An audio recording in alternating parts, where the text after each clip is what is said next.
Salam sejahtera, terima kasih karena bersama dengan saya di Nazilin Unity Channel. Ini satu lagi pendedahan paling mengejutkan berlaku di mahkamah hari ini. 1MDB berniat jahat failkan saman terhadap saya, kata Irwan. Bekas pengerusi 1MDB, Tan Sri Muhammad Irwan Serigar Abdullah memberitahu Mahkamah Tinggi di Kuala Lumpur hari ini bahwa Syarikat Pelaburan Negara itu berniat jahat apabila memfailkan saman terhadapnya pada Mei 2021.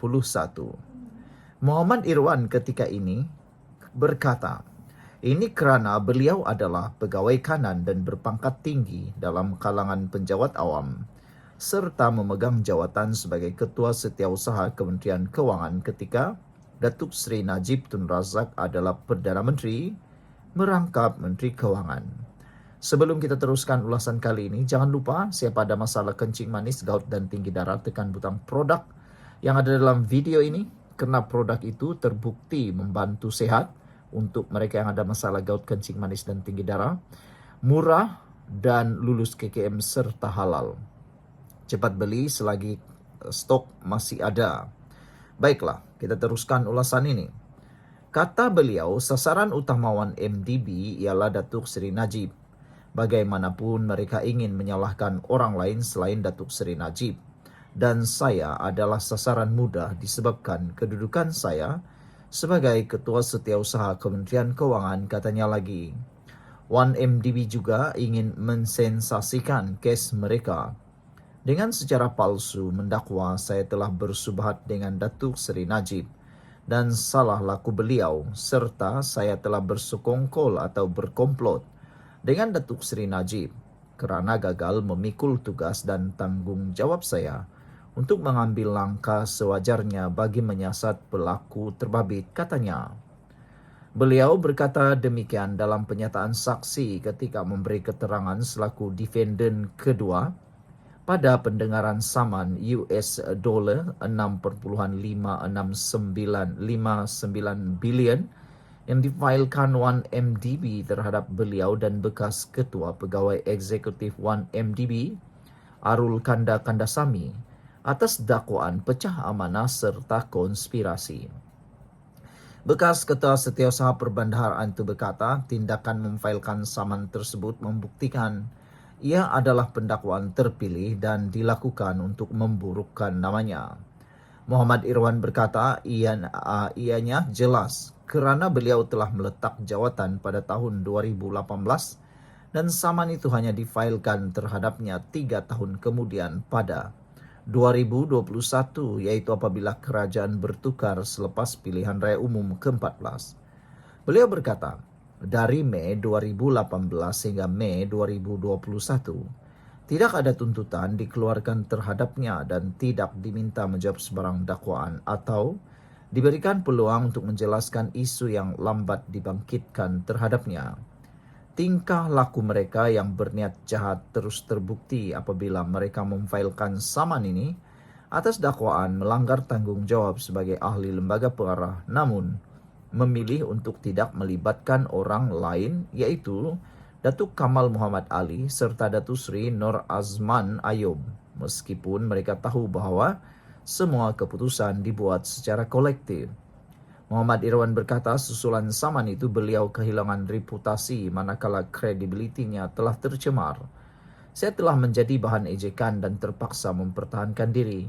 Akibatnya amat sukar untuk saya terus memegang jawatan pengarah tertentu kerana orang ramai berasa ragu-ragu dan mengambil sikap berhati-hati terhadap dakwaan yang dilemparkan ke atas saya. Selain itu, saya terpaksa mengeluarkan wang untuk membiayai kos perundangan bagi melantik peguam, katanya. Perbicaraan di hadapan Hakim Datuk Raja Ahmad Mohzanuddin Shah Raja Mohzan bersambung pada 19 Mei ini. Pada Mei 2021, 1MDB memfailkan saman terhadap Muhammad Irwan serta Arul Kanda dan menuduh mereka melakukan pecah amanah dan konspirasi sehingga mengakibatkan kerugian 1.83 bilion US dollar berhubung pelaburan syarikat itu dalam 1MDB Petro Saudi Ltd yang kemudiannya ditukar kepada pelaburan Brazen Sky Limited yang dikatakan diperoleh semula daripada Bridge Global Fund. Sekian untuk kali ini, jangan lupa tinggalkan komen Anda. Salam sejahtera, terima kasih karena bersama dengan saya di Nazilin Unity Channel. Agong dah tawarkan dulu, tapi pas tolak. Hari ini Perikatan Nasional lah pula yang meroyan. Perikatan Nasional PN dilihat meroyan, mahu menubuhkan kerajaan walaupun pernah menolak peluang membentuk kerajaan selepas PRU 15 apabila dititahkan oleh Yang di-Pertuan Agong. Malah, Timbalan Presiden Bersatu Hamzah Zainuddin berkata, partinya terbuka untuk bekerjasama dengan UMNO selain mengaitkan institusi diraja untuk berperanan menyatukan Parti Melayu.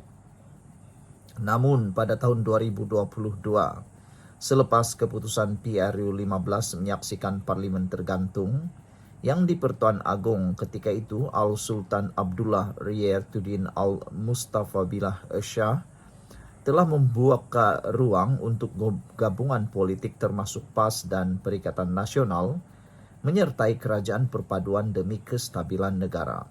Namun, PAS waktu itu sombong memilih untuk menolak cadangan Seri Paduka Baginda dengan alasan enggan bekerjasama dengan Pakatan Harapan PH. Pada masa ini, setelah kerajaan perpaduan diterajui Perdana Menteri, Datuk Seri Anwar Ibrahim berfungsi dengan mandat yang sah dan sokongan majoriti Dewan Rakyat, Perikatan Nasional pula seolah-olah tidak sabar mahu menggulingkan kerajaan. Perikatan Nasional memainkan sentimen kaum dan naratif kononnya kerajaan Madani hari ini tidak stabil, meskipun telah mendapat keabsahan parlimen dan perkenan Yang di-Pertuan Agong. Walaupun kerajaan perpaduan realitinya terbentuk hasil gabungan 18 parti yang berbeza, Perikatan Nasional terus menjajah naratif UMDAP sebagai helah meraih sokongan masyarakat Melayu. Logik UMDAP daripada PN juga adalah ke laut, memandangkan gabungan UMNO dan DAP hanya berjumlah sekitar 70 kerusi. Sedangkan fakta sudah jelas menunjukkan kerajaan perpaduan pada masa ini mempunyai 153 kerusi.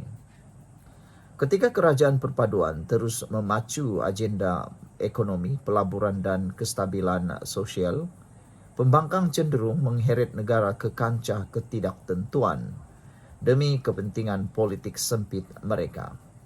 Pembangkang dengan kepimpinannya terutama Bersatu yang kini tertekan dengan isu dalaman, pendakwaan pemimpin dan kekangan dana terus gagal memainkan peranan semak dan imbang secara konstruktif.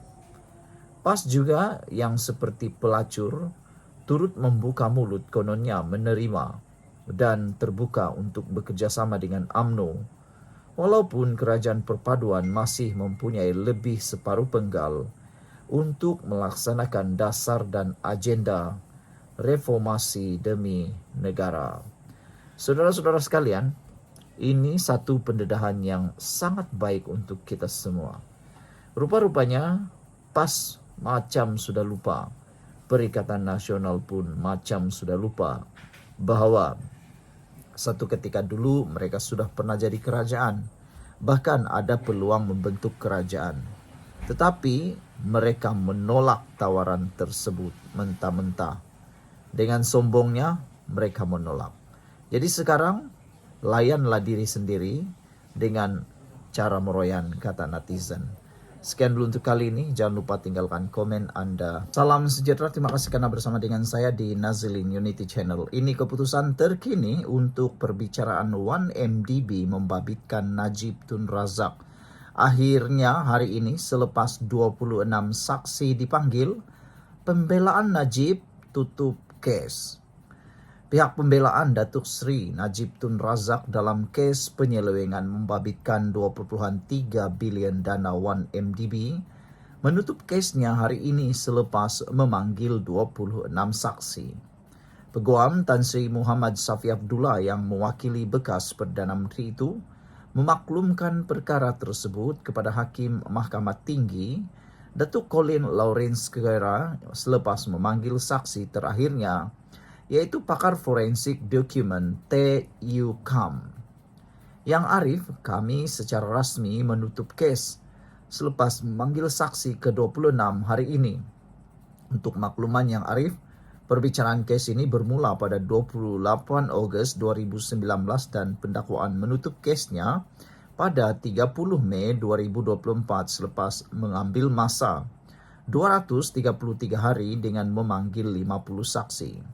Pada 30 Oktober 2024, Mahkamah telah memerintahkan Datuk Seri Najib untuk membela diri dengan prosiding permulaan bermula pada hari 2 Disember 2024 dan berakhir hari ini, iaitu 6 Mei 2025 yang memakan masa selama 58 hari selepas memanggil 26 saksi, katanya.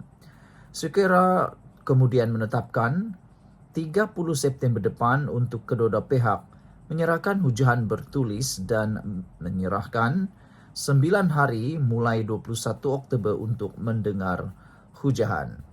Saudara-saudara sekalian, ini keputusan yang memang ditunggu-tunggu oleh ramai rakyat Malaysia. Terdahulu sebelum itu, ada beberapa isu yang berkaitan dengan hal ini. Roger Ng beritahu mahkamah juga bahawa beliau mengenali Jolo sejak penubuhan TIA pada 2009. Mahkamah memutuskan Roger Ng layak beri keterangan dalam kes Najib. Sebelum kita teruskan ulasan kali ini, jangan lupa tinggalkan komen anda, tekan butang subscribe, dan siapa yang ada masalah gaut, kencing manis dan tinggi darah, sila tekan butang produk yang ada dalam video ini untuk mendapatkan produk yang murah, berkesan dan lulus KKM juga halal.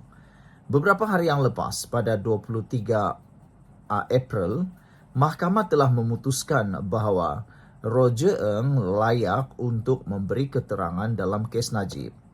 Mahkamah Tinggi di Putrajaya hari ini memutuskan bekas pegawai Bank Goldman Sachs Roger Ng Chong Wah boleh tampil sebagai saksi dan memberi keterangan pada perbicaraan Datuk Seri Najib Tun Razak berkaitan 1MDB. Walaupun terdapat perintah Mahkamah Amerika Syarikat yang mengenakan sekatan terhadapnya. Hakim Datuk Colin Lawrence Sequeira berkata, Mahkamah Malaysia terikat kepada bidang kuasanya sendiri dan tidak tertakluk kepada kuasa mana-mana mahkamah asing. Ini kes melibatkan kepentingan awam dan telah berlarutan terlalu lama. Mahkamah ini tidak bersedia untuk menunggu sebarang pindaan yang dimohon.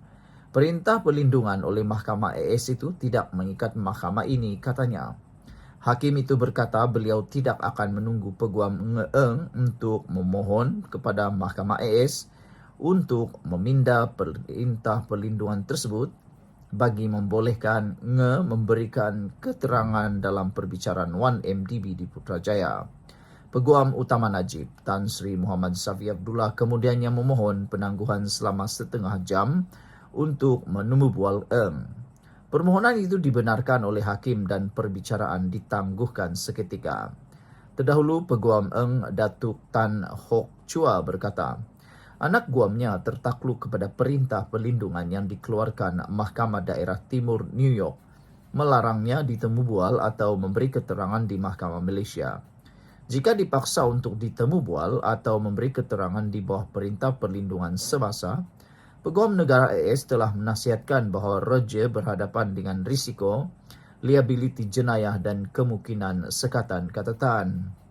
Sebagai respon, Muhammad Safi berkata mahkamah boleh menggunakan Seksyen 132 Akta Keterangan yang Ng perlu menjawab soalan dikemukakan dan beliau tidak boleh dikenakan tindakan jenayah kerana kenyataan tersebut. Sekian untuk kali ini. Jangan lupa tinggalkan komen anda, tekan butang subscribe. Bye-bye.